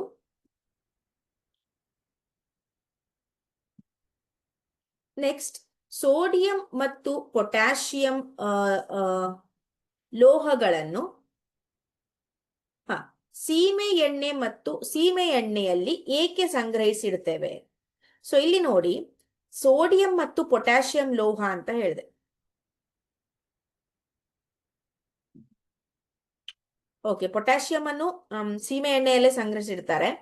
ಸೊ ಸೋಡಿಯಂ ಮತ್ತು ಪೊಟ್ಯಾಷಿಯಂ ಲೋಹಗಳನ್ನು ಗಾಳಿಗೆ ತೆರೆದಿಟ್ಟಾಗ ಯಾಕೆ ಅದನ್ನ ಹಾಗೆ ಪೇಪರ್ ಅಲ್ಲೋ ಅಥವಾ ಯಾವುದೋ ಒಂದು ಬಾಟಲ್ ಅಲ್ಲೋ ಯಾಕೆ ಇಡಲ್ಲ ಅಂತಂದ್ರೆ, ಇವು ಅತ್ಯಂತ ಕ್ರಿಯಾಶೀಲವಾದಂತಹ ಲೋಹಗಳು ಮಕ್ಕಳು, ತುಂಬಾ ಆಕ್ಟಿವ್ ಆಗಿರ್ತವೆ, ರಿಯಾಕ್ಟಿವ್ ಆಗಿರ್ತವೆ.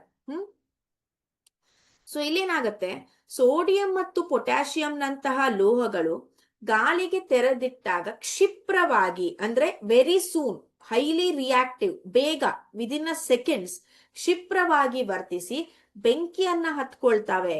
ಎಲ್ಲಿ? ಕೊಠಡಿಯ ತಾಪಮಾನದಲ್ಲೇ. ಇಲ್ಲೇ ಸೋಡಿಯಂ ಇದೆ ಅಂದ್ರೆ 1 ಸೆಕೆಂಡು ಕೂಡ ಸೋಡಿಯಂ ಅದೇ ರೀತಿ ಆಗಿರೋದಿಲ್ಲ, ಕೊಠಡಿಯಲ್ಲಿರುವ ಆಕ್ಸಿಜನ್ ಜೊತೆ ವರ್ತಿಸಿ ಬೆಂಕಿ ಹತ್ಕೊಳ್ಳುತ್ತೆ. ಆದ್ರಿಂದ ಏನ್ ಮಾಡ್ಬೇಕು, ಸೋಡಿಯಂ ಮತ್ತು ಪೊಟ್ಯಾಷಿಯಂ ಅನ್ನ ಸೀಮೆ ಎಣ್ಣೆಯಲ್ಲಿ ಸಂಗ್ರಹಿಸಿಡ್ತಾರೆ. ನಿಮ್ಮ ಶಾಲೆಯ ಲ್ಯಾಬ್ರೋಟರಿಯಲ್ಲಿ ನೋಡಿದ್ರೆ ಮೇಡಮ್ ನಿಮ್ಗೆ ತೋರಿಸ್ತಾರೆ. ನೆಕ್ಸ್ಟ್, ಆದ್ದರಿಂದ ಅವುಗಳನ್ನು ಸಂರಕ್ಷಿಸಲು ಮತ್ತು ಆಕಸ್ಮಿಕವಾಗಿ ಬೆಂಕಿ ಹೊತ್ತಿಕೊಳ್ಳುವುದನ್ನು ತಪ್ಪಿಸಲು ಅವುಗಳನ್ನು ನಾವೆಲ್ಲಿ ಸ್ಟೋರ್ ಮಾಡ್ತೇವೆ? ಎಣ್ಣೆಯಲ್ಲಿ, ಸೀಮೆ ಎಣ್ಣೆಯಲ್ಲಿ ಸ್ಟೋರ್ ಮಾಡ್ತೇವೆ. ಕೊಬ್ಬರಿ ಎಣ್ಣೆ ಅಲ್ಲ, ಸೀಮೆ ಎಣ್ಣೆ. ನೆಕ್ಸ್ಟ್, ಲೋಹಗಳ ರಾಸಾಯನಿಕ ಗುಣಗಳಿಗೆ ಬಂದಾಗ, ಈಗ ಮೊದಲಿಗೇನ್ ಕಲ್ತ್ವಿ? ಲೋಹಗಳು ಆಮ್ಲಜನಕದ ಜೊತೆ ವರ್ತಿಸಿದಾಗ ಏನಾಗತ್ತೆ. ಎರಡನೆಯದಾಗಿ, ಲೋಹಗಳು ನೀರಿನ ಜೊತೆ ವರ್ತಿಸಿದಾಗ, ನೀರು ಅಲ್ವಾ? ಸೊ ನೀರಿನ ಜೊತೆ ವರ್ತಿಸಿದಾಗ ಲೋಹದ ಆಕ್ಸೈಡ್ ಮತ್ತು ಹೈಡ್ರೋಜನ್ ಅನಿಲವನ್ನು ಬಿಡುಗಡೆ ಮಾಡುತ್ತೆ. ಈ ಲೋಹದ ಆಕ್ಸೈಡ್ಗಳೇನಾಗ್ತವೆ? ಸುಮ್ಮನೆ ಕೂಡೋದಿಲ್ಲ, ಪುನಃ ನೀರಿನಲ್ಲಿ ಕರಗಿ ಲೋಹದ ಹೈಡ್ರಾಕ್ಸೈಡ್ಗಳನ್ನ ಉತ್ಪತ್ತಿ ಮಾಡ್ತವೆ. ಅಂದ್ರೆ ಫೈನಲ್ ಪ್ರಾಡಕ್ಟ್ ಯಾವುದು ಇಲ್ಲಿ? ಲೋಹದ ಹೈಡ್ರಾಕ್ಸೈಡ್, ಮೆಟಲ್ ಹೈಡ್ರಾಕ್ಸೈಡ್ಸ್. ಮೊದಲಿಗೆ ಮೆಟಲ್ ಆಕ್ಸೈಡ್ಸ್ಗಳು ಅಂದ್ರೆ ಲೋಹದ ಆಕ್ಸೈಡ್ಸ್ ಗಳಾಗ್ತವೆ. ನಂತರ ಅದೇ ಲೋಹದ ಆಕ್ಸೈಡು ನೀರಿನಲ್ಲಿ ಕರಗಿ ಲೋಹದ ಹೈಡ್ರಾಕ್ಸೈಡ್ ಆಗತ್ತೆ. ಸೊ ಇಲ್ಲಿ ನೋಡಿ, ಲೋಹ ಪ್ಲಸ್ ನೀರು, ಇದು ಜನರಲ್ ಇಕ್ವೇಶನ್, ಸಾಮಾನ್ಯವಾದ ಸಮೀಕರಣ. ಇಲ್ಲಿ ಯಾವುದೇ ಎಕ್ಸಾಂಪಲ್ಸ್ ಅನ್ನ ತಗೊಂಡಿಲ್ಲ ನಾವು, ನಮ್ಗೆ ನೆನಪಿಟ್ಕೊಳ್ಳೋದಕ್ಕೆ ಜನರಲ್ ಇಕ್ವೇಶನ್ಸ್ ಗಳು ಇರ್ತವೆ. ಲೋಹ ನೀರಿನ ಜೊತೆ ವರ್ತಿಸಿ ಲೋಹದ ಆಕ್ಸೈಡ್ ಮತ್ತು ಹೈಡ್ರೋಜನ್ ಅನಿಲವನ್ನ ಬಿಡುಗಡೆ ಮಾಡುತ್ತೆ. ಅದೇ ಲೋಹದ ಆಕ್ಸೈಡು ಉಳಿದಿರುವ ನೀರಿನ ಜೊತೆ ಕರಗಿ ಲೋಹದ ಹೈಡ್ರಾಕ್ಸೈಡ್ಗಳನ್ನ ಉಂಟು ಮಾಡುತ್ತೆ. ಈಗ ಕೆಲವೊಂದು ಜನಕ್ಕೆ ಅಥವಾ ನೀವು PUCಗೆಲ್ಲ ಹೋದಾಗ ಅಥವಾ 10th ಸ್ಟ್ಯಾಂಡರ್ಡ್ ಅಲ್ಲೇ ಕನ್ಫ್ಯೂಸ್ ಆಗತ್ತೆ, ಆಕ್ಸೈಡ್ ಯಾವುದು, ಹೈಡ್ರಾಕ್ಸೈಡ್ ಯಾವುದು ಅಂತ. ಸೊ ಇಲ್ಲಿ ನೋಡಿ, NaO ಇಷ್ಟೇ ಬಂದಿದ್ರೆ ಓಕೆನಾ, O ಅಷ್ಟೇ ಇದ್ರೆ ಅದು oxide. sodium oxide. Let us take other example. MNA2O ಆಗ್ಬೇಕದು. MgO, magnesium oxide. MgOH twice ಅಂದ್ರೆ ಅದು ಇಲ್ಲಿ +2 ಇರುತ್ತೆ, ಇಲ್ಲಿ -2. ಓಕೆ, MgOH ಟ್ವೈಸ್, ಇದು 9th ಸ್ಟ್ಯಾಂಡರ್ಡ್ ಅಲ್ಲಿ ಕಲ್ತಿದ್ದೀರಾ ನೀವು. ಅಥವಾ NaOH. OH ಅಂತ ಬಂದಾಗ ನೆನಪಿರಲಿ, ಅದು ಹೈಡ್ರಾಕ್ಸೈಡ್. O ಬಂದಾಗ ಅದು ಆಕ್ಸೈಡ್. ಓಕೆ, ಗೊತ್ತಿರಬೇಕು ನಿಮಗೆ ಆಕ್ಸೈಡು ಮತ್ತೆ ಹೈಡ್ರಾಕ್ಸೈಡ್. ಸೊ ಇಲ್ಲಿ ನೋಡಿ, ಲೋಹಗಳು ಇಲ್ಲಿ ಪೊಟ್ಯಾಷಿಯಂ ಮತ್ತೆ ಸೋಡಿಯಂ. ಈಗ ಪೊಟ್ಯಾಷಿಯಂ ಮತ್ತೆ ಸೋಡಿಯಂ ಕ್ಷಿಪ್ರವಾಗಿ ಅಂದ್ರೆ ವೆರಿ ಸೂನ್, ಬೇಗವಾಗಿ ರಿಯಾಕ್ಟ್ ಆಗ್ತವೆ ಅಂತ ಹೇಳಿದೆ. ಅಂತ ಒಂದು ಲೋಹಗಳು ನೀರಿನ ಜೊತೆ, ತಣ್ಣೀರಿನ ಜೊತೆ ಪ್ರತಿವರ್ತಿಸಿ ಹೈಡ್ರೋಜನ್ ಅನ್ನ ಉಂಟು ಮಾಡ್ತವೆ.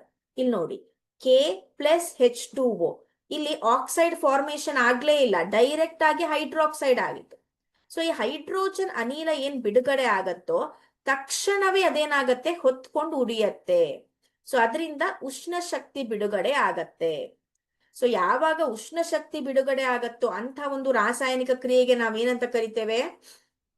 ಅಂತರುಷ್ಣಕನ, ಬಹುರುಷ್ಣಕನ? ಬಹಿರುಷ್ಣಕ. ಹೌದಾ?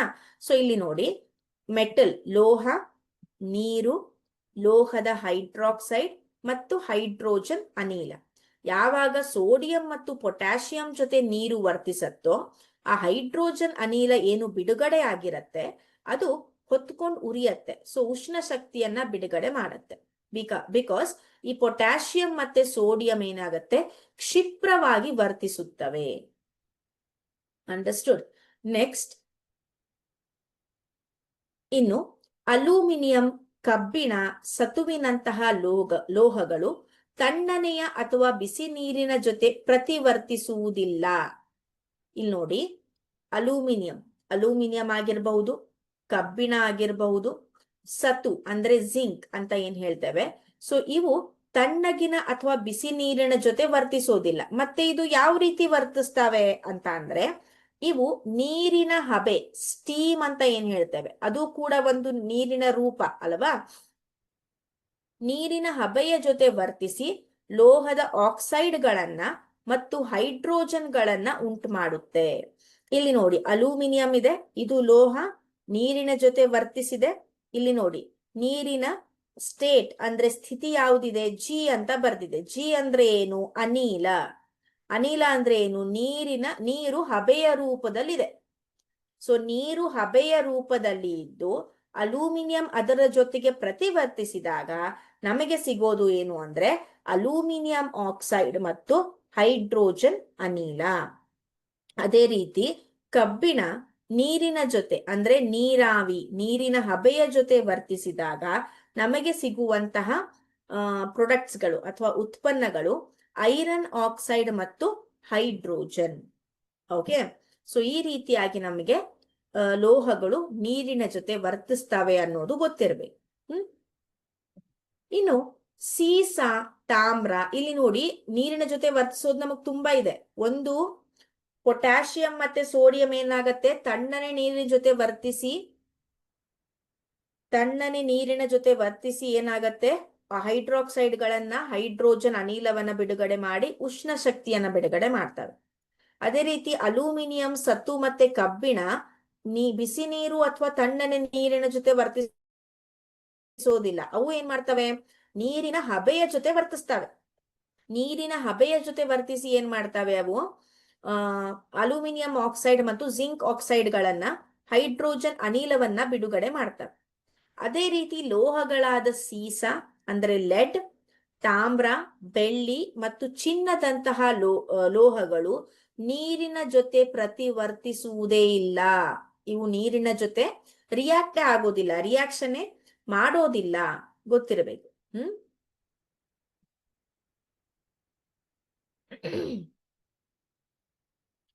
ಒಂದನೇದು ಏನದು, ಲೋಹಗಳು ಗಾಳಿಯಲ್ಲಿ ಉರಿಸಿದಾಗ ಅಂದ್ರೆ ಆಕ್ಸಿಜನ್ ಉಪಸ್ಥಿತಿಯಲ್ಲಿ ಉರಿಸಿದಾಗ ಲೋಹದ ಆಕ್ಸೈಡ್ ಮತ್ತೆ ಹೈಡ್ರೋಜನ್ ಅನಿಲ ಬಿಡುಗಡೆ ಆಗತ್ತೆ. ಅದೇ ರೀತಿ ಲೋಹಗಳನ್ನ ನೀರಿನ ಜೊತೆ ವರ್ತಿಸಿದಾಗ ಲೋಹದ ಹೈಡ್ರಾಕ್ಸೈಡ್ ಮತ್ತು ಹೈಡ್ರೋಜನ್ ಅನಿಲ ಬಿಡುಗಡೆ ಆಗತ್ತೆ. ಅದೇ ರೀತಿ ಲೋಹಗಳು ಆಮ್ಲಗಳ ಜೊತೆ, ಆಮ್ಲಗಳು ಅಂದ್ರೆ ಆಸಿಡ್ಸ್ ಜೊತೆ ವರ್ತಿಸಿದಾಗ ಏನಾಗತ್ತೆ, ಲೋಹಗಳು ಆಮ್ಲದ ಜೊತೆ ವರ್ತಿಸಿ ಲವಣ ಮತ್ತು ಹೈಡ್ರೋಜನ್ ಅನಿಲವನ್ನ, ಏನು ಉತ್ಪನ್ನಗಳು ಲವಣ ಮತ್ತು ಹೈಡ್ರೋಜನ್ ಅನಿಲವನ್ನ ಉಂಟು ಮಾಡುತ್ತೆ. ಫಾರ್ ಎಕ್ಸಾಂಪಲ್ ಈಗ ಮ್ಯಾಗ್ನೀಷಿಯಂ ಆಗಿರಬಹುದು, ಅಲ್ಯೂಮಿನಿಯಂ ಆಗಿರಬಹುದು, ಜಿಂಕ್ ಸತು ಆಗಿರಬಹುದು, ಕಬ್ಬಿಣ ಆಗಿರಬಹುದು. ಇವು ಸಾರರಿಕ್ತ ಹೈಡ್ರೋಕ್ಲೋರಿಕ್ ಆಮ್ಲಗಳ ಜೊತೆ ಪ್ರತಿವರ್ತಿಸಿ ಅವುಗಳ ಲವಣಗಳು ಮತ್ತು ಹೈಡ್ರೋಜನ್ ಅನ್ನ ಉತ್ಪತ್ತಿ ಮಾಡುತ್ತೆ. ಇನ್ನು ಲೋಹವು ನೈಟ್ರಿಕ್ ಆಮ್ಲ ಅಂದ್ರೆ ಯಾರು ಹೇಳ್ತೀರಾ? ನೈಟ್ರಿಕ್ ಆಮ್ಲದ ಸೂತ್ರ, ನೈಟ್ರಿಕ್ ಆಮ್ಲ ಅಂದ್ರೆ ಏನು, ಅದರ ಸೂತ್ರ ಏನು, ಯಾರು ಹೇಳ್ತೀರಾ ಮಕ್ಕಳೇ? ಹೈಡ್ರೋಕ್ಲೋರಿಕ್ ಆಮ್ಲ ಅಂದ್ರೆ HCl. ನೈಟ್ರಿಕ್ ಆಮ್ಲ ಅಂದ್ರೆ ಅದರ ಸೂತ್ರ ಯಾರು ಹೇಳ್ತೀರಾ? ಇನ್ಸ್ಟಾ ಐಡಿ ಆಮೇಲೆ ಶೇರ್ ಮಾಡ್ಕೊಳ್ಳಿ, ಇನ್ಸ್ಟಾ ಐಡಿ ಎಲ್ಲರೂ ಶೇರ್ ಮಾಡ್ಕೊಳ್ಳಿ ಆಮೇಲೆ, ಈಗ ಅದರ ಅವಶ್ಯಕತೆ ಇಲ್ಲ. ಈಗ ನೈಟ್ರಿಕ್ ಆಮ್ಲದ ಐಡಿ ಹೇಳಿ. ಹ್ಮ್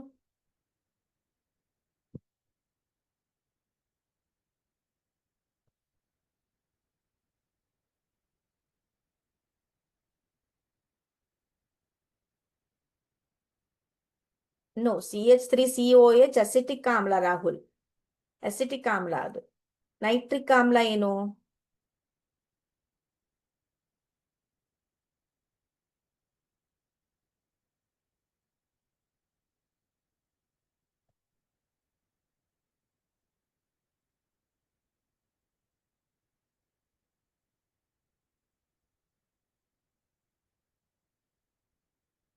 ನೈಟ್ರಿಕ್ ಆಮ್ಲದ ಸೂತ್ರ ಗೊತ್ತಿಲ್ಲ ನಿನಗೆ? ಇನ್ಸ್ಟಾ ಐಡಿ ಬೇಕು, ಮತ್ತೇನ್ ಬೇಕು? ಮೆಸೇಜ್ ಮಾಡಬೇಕು, ರಿಪ್ಲೈ ಮಾಡಬೇಕು.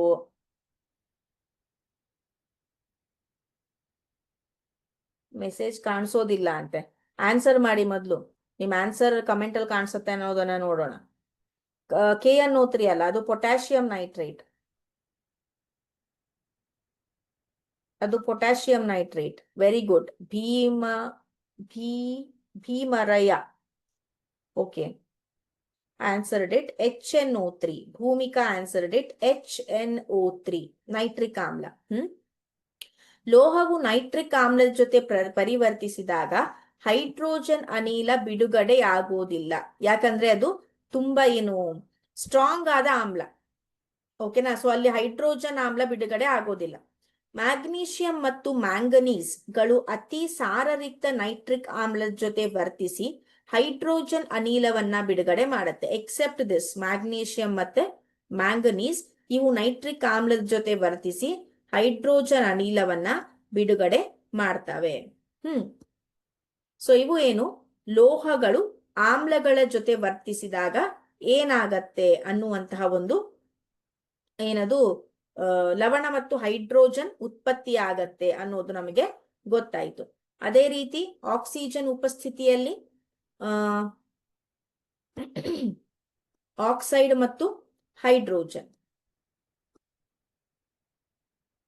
ಆಕ್ಸೈಡ್ಗಳು ಉತ್ಪತ್ತಿ ಆಗತ್ತೆ. ಅದೇ ರೀತಿ ನೀರಿನ ಜೊತೆ ವರ್ತಿಸಿದಾಗ ಹೈಡ್ರಾಕ್ಸೈಡ್ಗಳು ಮತ್ತು ಹೈಡ್ರೋಜನ್. ಮತ್ತೆ ನೆನಪಲ್ಲಿ ಇಟ್ಕೊಳ್ಳಿ, ಯಾವ್ಯಾವುದು ಈಗ ಚಿನ್ನ, ಸೀಸ, ಅದೇ ರೀತಿ ನಮ್ಮ ಬೆಳ್ಳಿ, ಇವುಗಳು ನೀರಿನ ಜೊತೆ ವರ್ತಿಸೋದಿಲ್ಲ. ತಾಮ್ರ, ಆಮೇಲೆ ಈ ಒಂದು ಅಲ್ಯೂಮಿನಿಯಂ ಆಗಿರಬಹುದು, ಕಬ್ಬಿಣ ಆಗಿರಬಹುದು, ಇವು ನೀರಿನ ಹಬೆಯ ಜೊತೆ ವರ್ತಿಸ್ತವೆ. ಪೊಟ್ಯಾಷಿಯಂ ಮತ್ತೆ ಮ್ಯಾಗ್ನೀಷಿಯಂಗಳು ಕ್ಷಿಪ್ರವಾಗಿ ವರ್ತಿಸಿ ಉಷ್ಣವನ್ನ ಬಿಡುಗಡೆ ಮಾಡ್ತವೆ, ಬಹಿರುಷ್ಣಕ ಕ್ರಿಯೆಗೆ ಉದಾಹರಣೆ. OH ಅಂತ ಬಂದ್ರೆ ಹೈಡ್ರಾಕ್ಸೈಡ್ ಅಂತ ನೆನ್ಪಿಟ್ಕೊಳ್ಳಿ, O ಅಂತ ಇದ್ರೆ ಆಕ್ಸೈಡ್ಗಳು, ಇದು ನೆನ್ಪಿರ್ಬೇಕು. ಇಂದು ಮುಂದಿನ ತರಗತಿಯಲ್ಲಿ ಈ ಚಾಪ್ಟರ್ನ ಮುಂದಿನ ಭಾಗ ಮತ್ತು ಕ್ವಶನ್ ಆನ್ಸರ್ಸ್ ಗಳನ್ನ ಡಿಸ್ಕಸ್ ಮಾಡೋಣ. ಓಕೆನಾ? ಫೈನ್. Any doubts? ಏನಾದ್ರೂ ಡೌಟ್ಸ್ ಇದೆನಾ ಇದರಲ್ಲಿ?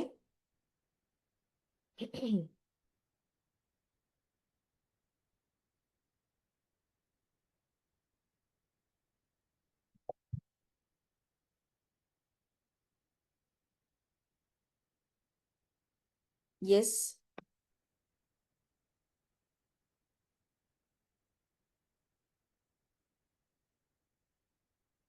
Any doubts?